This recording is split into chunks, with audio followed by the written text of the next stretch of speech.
Namaskara. Welcome to Digital Learning by DCE. I am Pramila S, Assistant Professor in Economics, Government College for Women, Chintamani. ಪ್ರಿಯ ವಿದ್ಯಾರ್ಥಿಗಳೇ, ಇಂದಿನ ತರಗತಿಯಲ್ಲಿ ನಾವು company ಸಂಬಂಧಿ ಯೋಜನೆಯ ತತ್ವಗಳನ್ನು ಅಧ್ಯಯನ ಮಾಡಿದ್ದೇವೆ. ಇಂದು ನಾವು ಕಂಪನಿ ಸಂಬಂಧಿ ಯೋಜನೆಯ ವಿಧಗಳನ್ನು ಅಥವಾ ಅದರ ಪ್ರಕಾರಗಳನ್ನು ತಿಳಿಯಲಿದ್ದೇವೆ. ಕಂಪನಿ ಯೋಜನೆಯು ನಮಗೀಗಾಗಲೇ ಗೊತ್ತಿದ್ದಂತೆ ಇದು ಕಂಪನಿಯ ಉಳಿವಿಗೆ ಮತ್ತು ಅದರ ಬೆಳವಣಿಗೆಗೆ ಹೆಚ್ಚು ಅವಶ್ಯಕವಾಗಿರುವಂತಹ ಪರಿಕಲ್ಪನೆಯಾಗಿದೆ.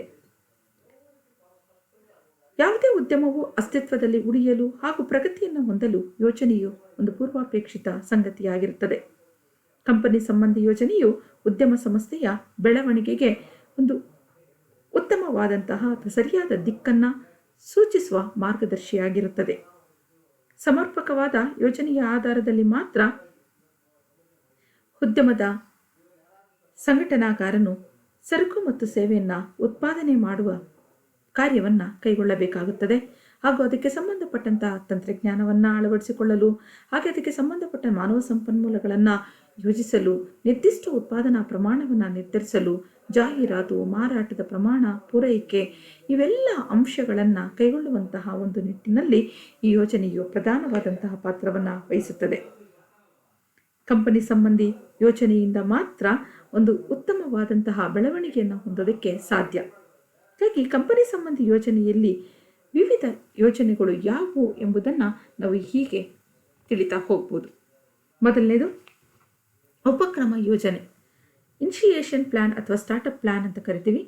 Startup plan is basically the list of everything that must happen to get the happiness off and running from the initial idea. ಇದು ಎಲ್ಲ ಒಂದು ಯೋಜನೆಗಳಿಗಿಂತ ಮೊದಲು ಕೈಗೊಳ್ಳುವಂತಹ ಒಂದು ಯೋಜನೆ. ಅದಕ್ಕೆ ಅದನ್ನು ಈ ರೀತಿ ಹೇಳಬಹುದು, ಪ್ರಾರಂಭಿಸಿ ಮುಂದೆ ಹೊರಡುವ ಯೋಜನೆ ಅಂತಲೂ.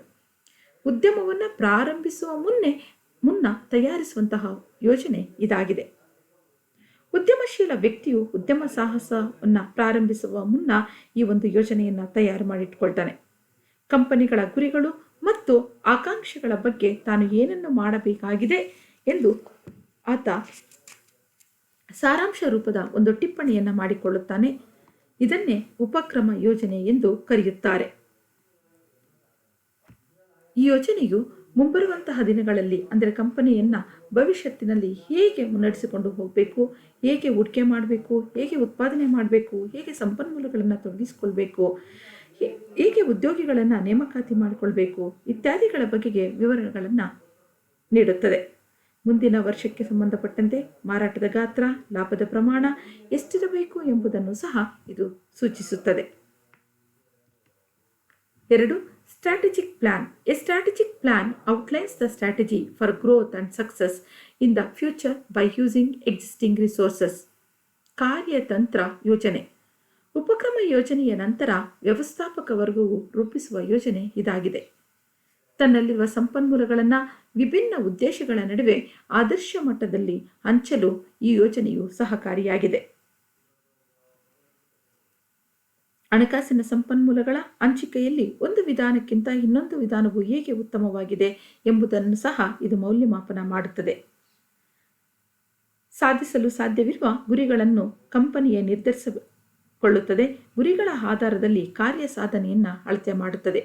ಹಾಗಾಗಿ ಕಾರ್ಯತಂತ್ರ ಯೋಜನೆಯು ಗುರಿಗಳನ್ನು ಒಂದು ನಿರ್ದಿಷ್ಟ ಅವಧಿಯಲ್ಲಿ ತಲುಪಲು ಸಹಕಾರಿಯಾಗಿದೆ ಎಂದು ಹೇಳಬಹುದು. 3. Growth plan. A growth plan enables you to plan and track the growth in your business revenue.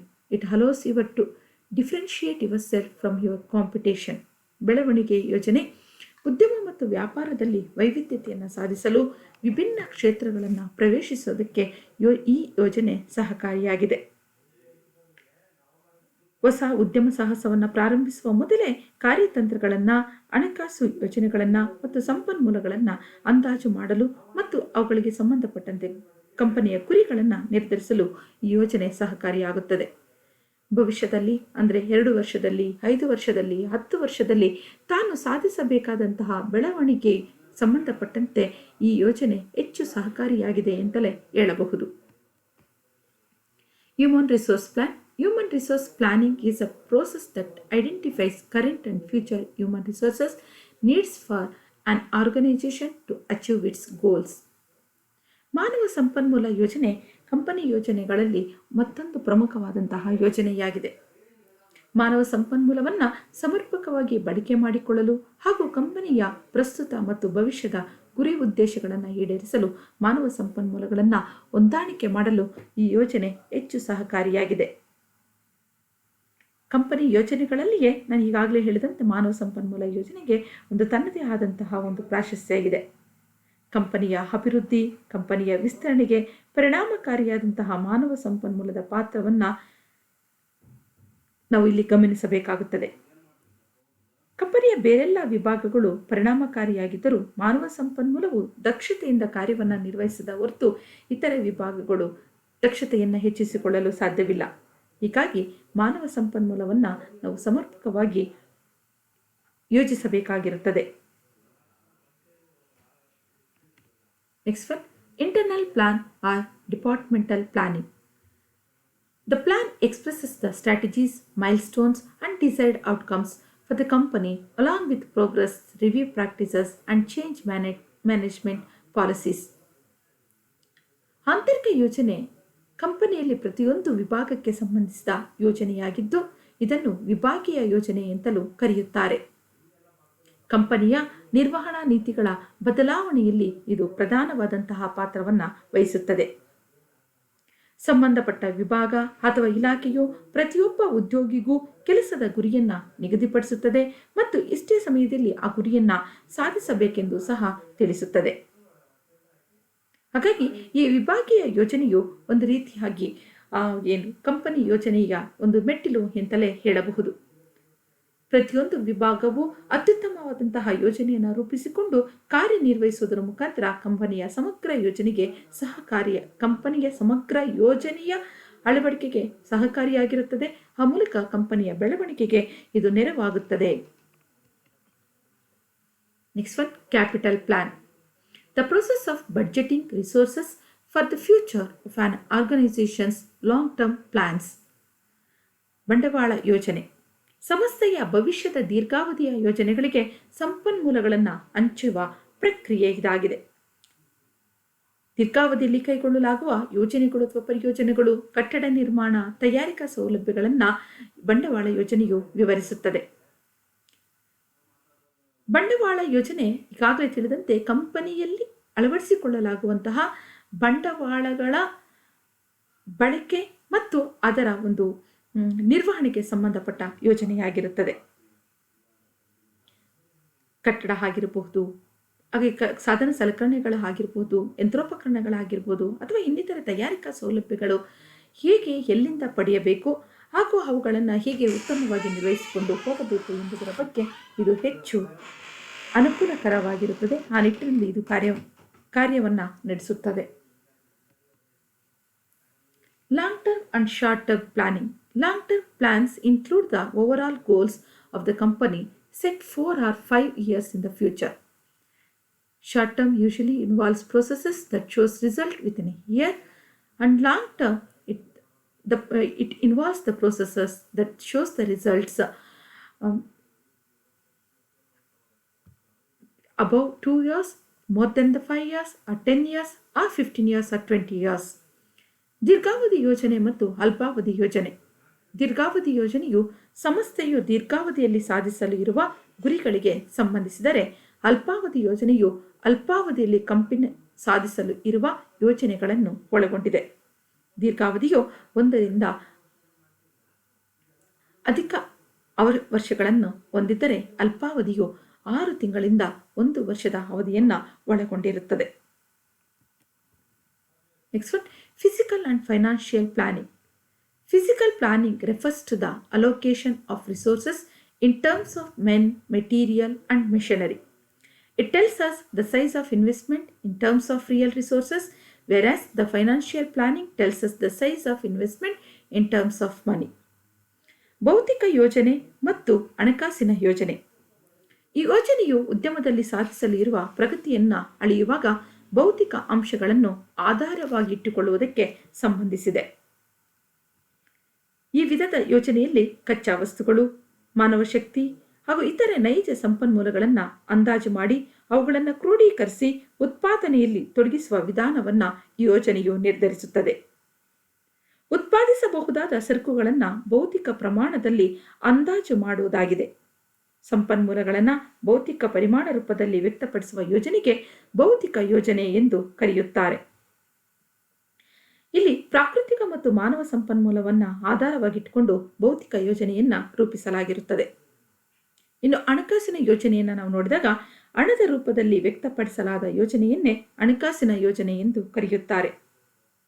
ಸಂಪನ್ಮೂಲಗಳ ಕ್ರೋಢೀಕರಣ, ಸಂಸ್ಥೆಯ ವಿವಿಧ ಭಾಗಗಳ ನಡುವೆ ಸಂಪನ್ಮೂಲಗಳ ಹಂಚಿಕೆ, ಆದಾಯ ಗಳಿಕೆ, ಪ್ರಗತಿಯ ಸಾಧನೆ ಮೊದಲಾದ ವಿಷಯಗಳಲ್ಲಿ ಹಣದ ಅಂಶಗಳನ್ನು ಆಧಾರವಾಗಿಟ್ಟುಕೊಳ್ಳಲಾಗುತ್ತದೆ. ವಿವಿಧ ಸಂಪನ್ಮೂಲಗಳನ್ನು ಅಥವಾ ಯೋಜನೆಯಲ್ಲಿ ವಿವಿಧ ಅಂಶಗಳನ್ನು ಹಣದ ರೂಪದಲ್ಲಿ ನಿರ್ಧರಿಸಲಾಗುತ್ತದೆ ಅಥವಾ ಹಣದ ರೂಪದಲ್ಲಿ ಅವುಗಳನ್ನು ವ್ಯಕ್ತಪಡಿಸಲಾಗುತ್ತದೆ. ವಿನಿಯೋಜಿಸಬಹುದಾದ ಹಣವನ್ನು ಬಂಡವಾಳ ಅಥವಾ ಗಳಿಸಿದ ಲಾಭಗಳು, ಸಾಲ ಮೊದಲಾದವುಗಳನ್ನು ಈ ನಿಟ್ಟಿನಲ್ಲಿ ಅಳತೆ ಮಾಡಲಾಗುತ್ತದೆ.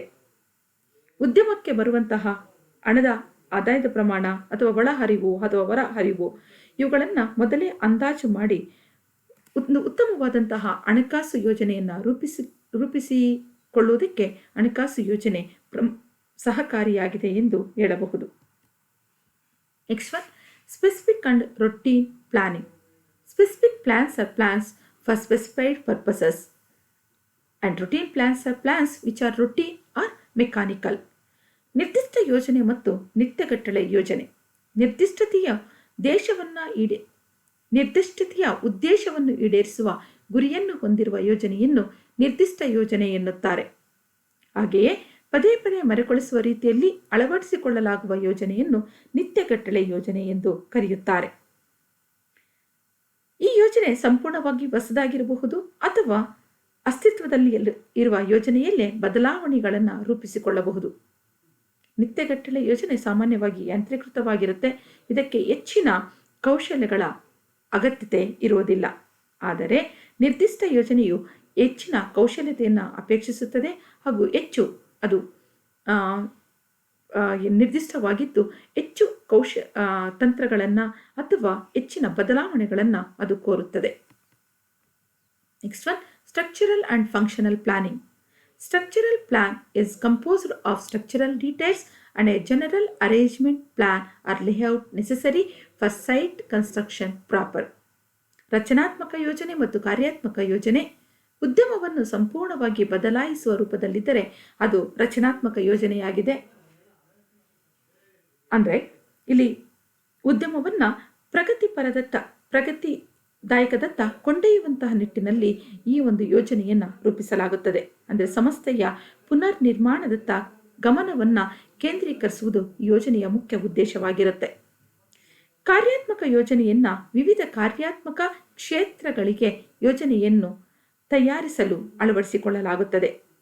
ಉದಾಹರಣೆಗೆ ಉತ್ಪಾದನೆ, ಹಣಕಾಸು, ಮಾನವ ಸಂಪನ್ಮೂಲಗಳು, ಮಾರುಕಟ್ಟೆ ಮೊದಲಾದ ವಿಭಿನ್ನ ಕ್ಷೇತ್ರಗಳನ್ನು ಗುರಿಯಾಗಿಸಿಕೊಂಡು ಈ ಯೋಜನೆಯನ್ನು ಕಾರ್ಯಗತಗೊಳಿಸಲಾಗುತ್ತದೆ. ಉದ್ಯಮ ಸಂಸ್ಥೆಯಲ್ಲಿ ಅಸ್ತಿತ್ವದಲ್ಲಿರುವ ಕಾರ್ಯವ್ಯವಸ್ಥೆಯನ್ನು ಸುಧಾರಿಸಲು ಈ ಯೋಜನೆಯು ಹೆಚ್ಚು ಸಹಕಾರಿಯಾಗಿದೆ. Next one, profit planning. The set of actions taken to achieve a targeted profit level for a budgeting period.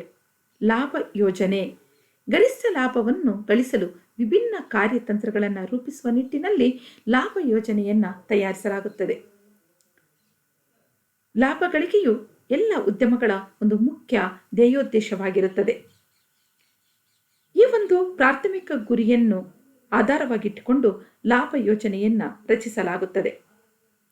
ಲಾಭವನ್ನು ಗಳಿಸಲು ನಿರ್ದಿಷ್ಟವಾದ ಪ್ರಯತ್ನ ಮತ್ತು ಕಾರ್ಯತಂತ್ರಗಳು ಬೇಕಾಗುತ್ತದೆ. ಅದಕ್ಕಾಗಿ ಒಂದು ಉತ್ತಮ ಲಾಭ ನೀತಿಯೂ ಸಹ ಅವಶ್ಯಕವಾಗಿರುತ್ತದೆ.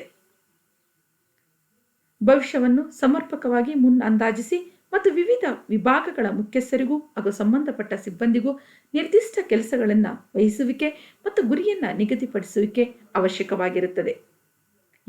ಹೀಗೆ ಮಾಡಿದಾಗ ಉದ್ಯಮವು ನಿರ್ದಿಷ್ಟ ಅವಧಿಯಲ್ಲಿ ಅಧಿಕ ಪ್ರಮಾಣದ ಲಾಭಗಳನ್ನು ಗಳಿಸಲು ಹಾಗೂ ಲಾಭಗಳಲ್ಲಿ ಆಗುವ ಸೋರಿಕೆಯನ್ನು ತಡೆಗಟ್ಟಲು ಸಾಧ್ಯವಾಗುತ್ತದೆ.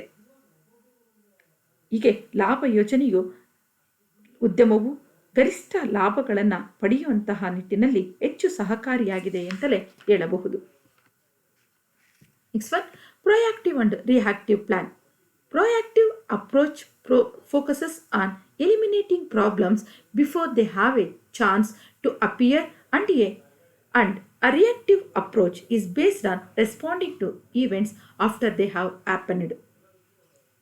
ಪೂರ್ವಕ್ರಿಯಾತ್ಮಕ ಮತ್ತು ಪ್ರತಿಕ್ರಿಯಾತ್ಮಕ ಯೋಜನೆ.